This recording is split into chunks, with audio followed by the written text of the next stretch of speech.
پرۆژەی ئاوی ئیفراز 40 کیلۆمەتر لە ڕۆژ ئاوای هەولێرە. ڕۆژانە 24 کاژێر کار دەکات بۆ خاوێنکردن و پاڵاوتنی ئاو و ناردنی بۆ سنتەری شاری هەولێر. لە پارێزگای هەولێر سێ پرۆژەی ئاو هەن کە ڕۆژانە 370,000 تاوەکو 400,000 مەتر سێجا ئاوی پالۆرا و ڕۆوانەی هەولێر دەکەن. ستاندەری یونیسێف ئەوان دەڵێن هەتا 5 ppm ڕەت نەدا، ئەمە بەنسبەتی لێرە ئەمە جاری و لە 0.8 هەتا 1 ppm ئەو ئاوە خاوێن دەکەینەوە دەنێرینە هەولێرێ و بە کلۆریش تعقیم کرایە پشتی شێر بەبەرمە دەکەوی 160 لە بۆ 170 دابینکردنی شاری هەولێر لە ئەستۆیمەیە. ئەمە بێ ڕاوەستان 24 کاتژمێر ئەمە لێرە کار دەکەین ئەو ئاوە بە سعاتێک نی و لە هەموو خەزانەکانی هەولێر پڕ دەکاتن لۆمە. ئێرە سەرچاوەی ئاوی خواردنەوەی شاری هەولێرە کە لە زەی گەورەوە دەپالۆرێت و بەبۆڕی ڕۆژانە ڕەوانەی شاری هەولێر دەکرێت بۆ پاک و خاوێنەتی وشیاوی ئەو ئاوە بۆ خواردنەوە سەردانی تاقیگە دەکەین و ئاو دەپشکنین. ئاوی بەلوعە لە تاقیگەیەکدا 4 جۆر پشکنینی زانستی بۆ دەکرێت. بەپێی ئەنجامی پشکنینەکان کواڵەتی ئاوەکە لە ئاستی ستانداردی جیهانیدایە. نور یوسف ئەزمموی هەیە لە پشکنینی ئاوی هەولێر، ئەویش دڵنیایی دەدات کە ئاوەکە شیاوە بۆ خواردنەوە. ئەنجامی ئەو تاقیکردنەوەنە چییە کە ئەنجاماندا؟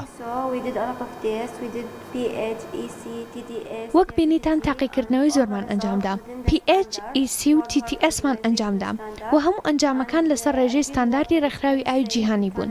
بەپێی ئەنجامەکان ئاوی هەولێر زۆر سەلامەتە بۆ خواردنەوە. من ئەم تاقیکردنەوەنم پێشترش ئەنجامدا و ئەنجامەکان بە هەمان شێوە باش بوون. ئەم ئاوە هیچییە؟ ئەمە ئاوی بەلوعەیە. دڵنیایی کە دەتوانم بیخۆمەوە؟ بەڵێ، دەتوانیت بیخۆیتەوە. سەلامەتە بۆ خواردنەوە.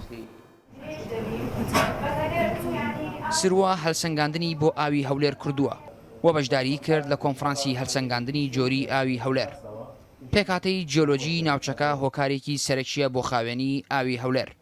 ئاوەکە سازگارە سوێر نییە لەبەرەوەی لەلایەنی جیۆلۆجی زەوی لە هەرێمی کوردستاندا طبقاتی جیۆلۆجی بە سومکەی زۆر باش هەیە کە ئاوەکە سازگارە و سوێر نییە. لەلایەنی بایۆلۆجیش کلۆری بۆ زیاد کراوە ئاوەکە خاوێنە. هەروەها ئاوی بیرەکانیش لە هەولێر هەمووی پارێزگاری لێکراوە کەیسینگ بۆی دروست کراوە بە هیچ شێوەک ئاوی بیرەکان لەگەڵ ئاوی مەجاری تێکەڵ نابێت. بە 14 ترۆمپایی ئاو کە هەر ترۆمپایەک لە توانایدایە زیاتر لە 2000 مەتر سێجا ئاو لە کاژێرێک ڕەوانی هەولێر بکات.